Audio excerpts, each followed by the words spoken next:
orientasi masalah. Setelah pendahuluan ada orientasi masalah. Nah, di dalam orientasi masalah ini terdiri atas 3 poin.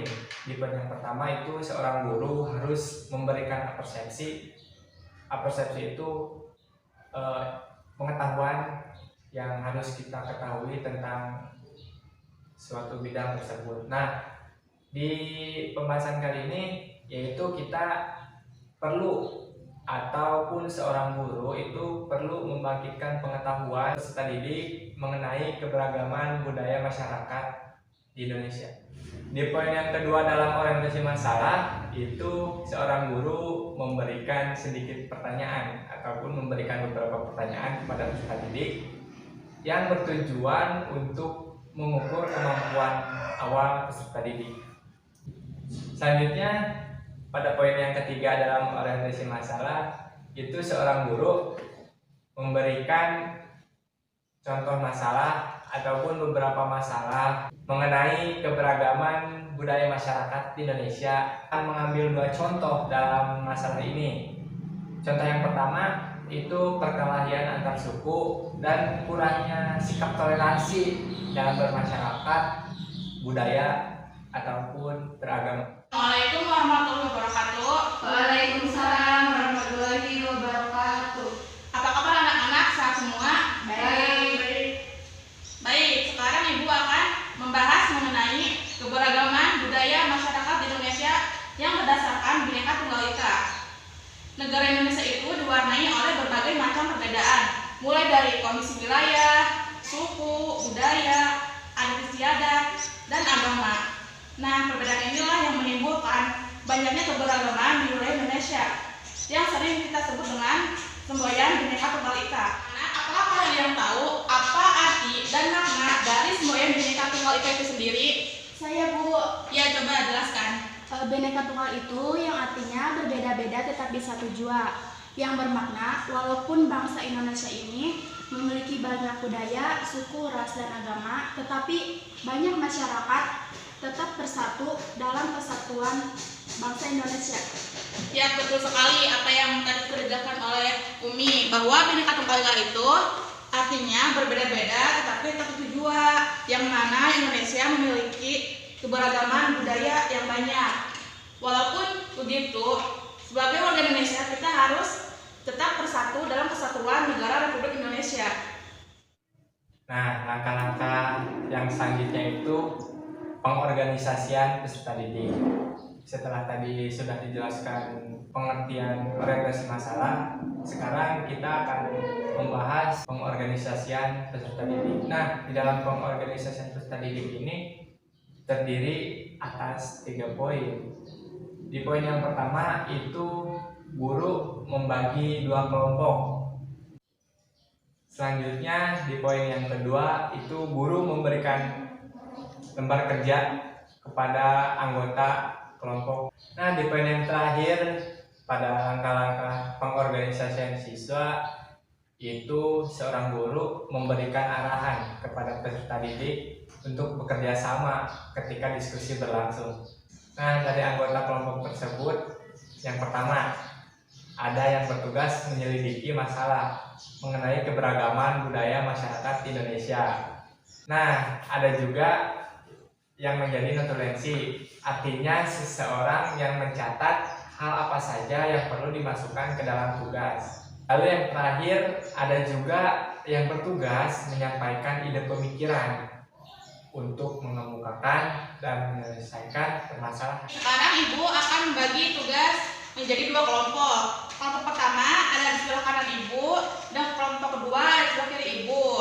Nah, buat kelompok pertama, kalian harus mengamati mengenai terjadinya konflik antar suku dan ras. Buat kelompok kedua harus mengamati yaitu tentang tidak adanya sikap toleransi dalam masyarakat, budaya ataupun beragama. Nah, sekarang Ibu akan membagikan lembar kerja kepada kalian untuk dikerjakan masing-masing kelompok. Ini untuk kelompok pertama, ini untuk kelompok kedua. Dapat dipahami sampai sini? Bisa. Baik, sekarang kalian tinggal mengerjakan tugas yang sudah Ibu berikan. Langkah ketiga, bimbingan dan penyelidikan peserta didik. Yang pertama, Guru memberikan penjelasan terhadap tugas-tugas dan sumber belajar yang dapat dijadikan pegangan. Yang kedua, guru memantau jalannya diskusi, yaitu dengan sesekali melihat ke masing-masing kelompok. Yang ketiga, guru membantu peserta didik jika mengalami kesulitan dalam mencari informasi.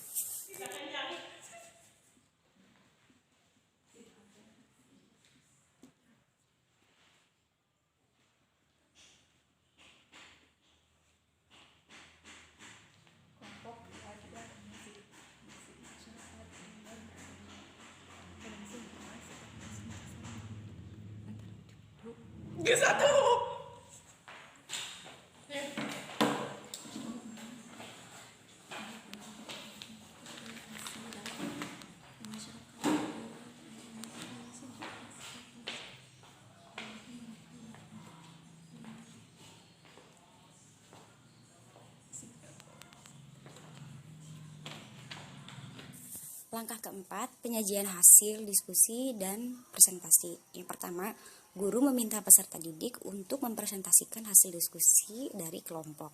Yang kedua, guru membantu peserta didik dalam menyiapkan hasil diskusinya yang akan dipresentasikan. Yang ketiga, guru memberikan review dan komentar mengenai pelaksanaan presentasi. Yang keempat, guru mengakhiri pembelajaran dengan menyuruh peserta didik untuk mengumpulkan lembar kerja. Kalau sudah mengerjakan tugasnya? Sudah. Baik, sekarang Ibu akan meminta kalian untuk mempresentasikan hasil kerja kelompok kalian. Untuk mempresentasikan. Baik, anak-anak. Baik, anak-anak, apakah kalian sudah mengerjakan tugasnya? Sudah. Nah, sekarang Ibu meminta kalian untuk mempresentasikan hasil dari kerja kelompok kalian. Untuk kelompok pertama, silakan maju ke depan untuk mempresentasikan hasil tugasnya.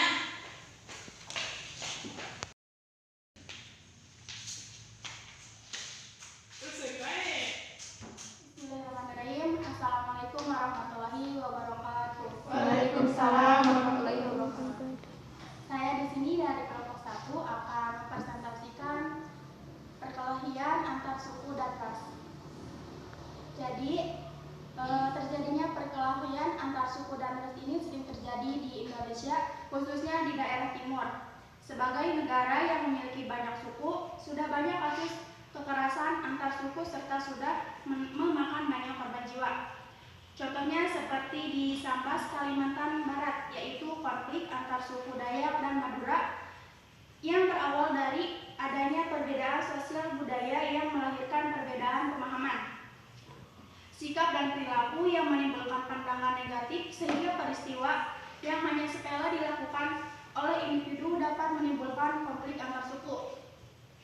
Faktor penyebab terjadinya konflik antar suku ini yaitu yang pertama, konflik sering muncul karena adanya benturan budaya. Yang kedua, karena adanya kesenjangan ekonomi sehingga muncullah kesenjangan sosial. Yang keempat, karena perebutan sumber daya di daerahnya. Yang kelima, karena diskriminasi dan ketidakadilan. Konflik suku antar ini harus segera diselesaikan supaya tidak terjadi lagi.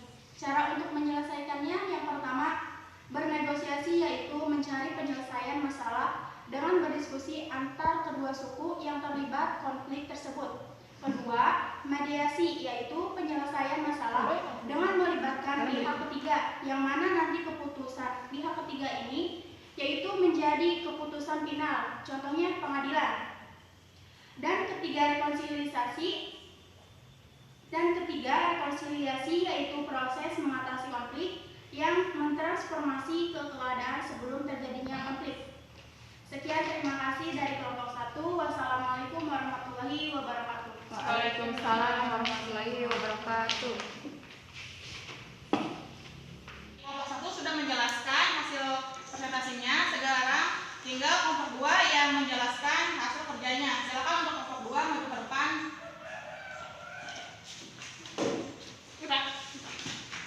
Bismillahirrahmanirrahim. Assalamualaikum warahmatullahi wabarakatuh. Waalaikumsalam warahmatullahi wabarakatuh. Kita dari kelompok 2 akan menjelaskan tentang tidak adanya sikap toleransi dalam bermasyarakat, budaya, dan beragama. Toleransi merupakan sikap manusia maupun kelompok. Sikap toleransi ini harus selalu diterapkan di Indonesia yang mana negara kita ini banyak sekali memiliki perbedaan. Jika tidak diterapkan oleh masyarakat Indonesia, maka otomatis akan terjadi perpecahan di negara Indonesia ini. Walaupun begitu, tetapi masih saja ada beberapa orang-orang yang tidak menerapkan sikap toleransi tersebut. Contohnya seperti toleransi beragama, di mana sering terjadi membanding-bandingkan agama mana yang lebih bagus untuk dianut dan juga tidak menghormati pelaksanaan ibadah dari agama-agama tersebut. Selanjutnya akan dibacakan oleh anggota kelompok 2.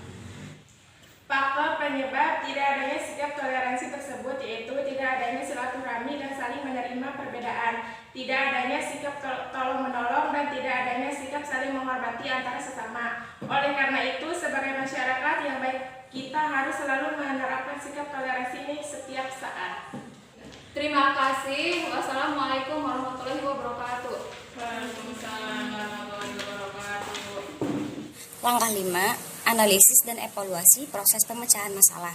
Yang pertama, guru menyampaikan klarifikasi jika ada informasi menyimpang yang disampaikan peserta didik ketika presentasi. Yang kedua, guru mengajak peserta didik untuk membuat kesimpulan dari hasil diskusi dan pemecahan masalah. Nah, betul sekali apa yang sudah dipresentasikan oleh kelompok 1 dan kelompok 2, bahwa sebagai masyarakat Indonesia, kita itu harus menjaga tali persatuan dan kesatuan agar di negara kita itu tidak timbul konflik maupun pertikaian antar etnis, suku maupun ras. Dan juga kita harus mengamalkan dan menerapkan sikap toleransi di semua lingkungan kita berada. Bagaimana kita bisa menerapkan sikap tersebut?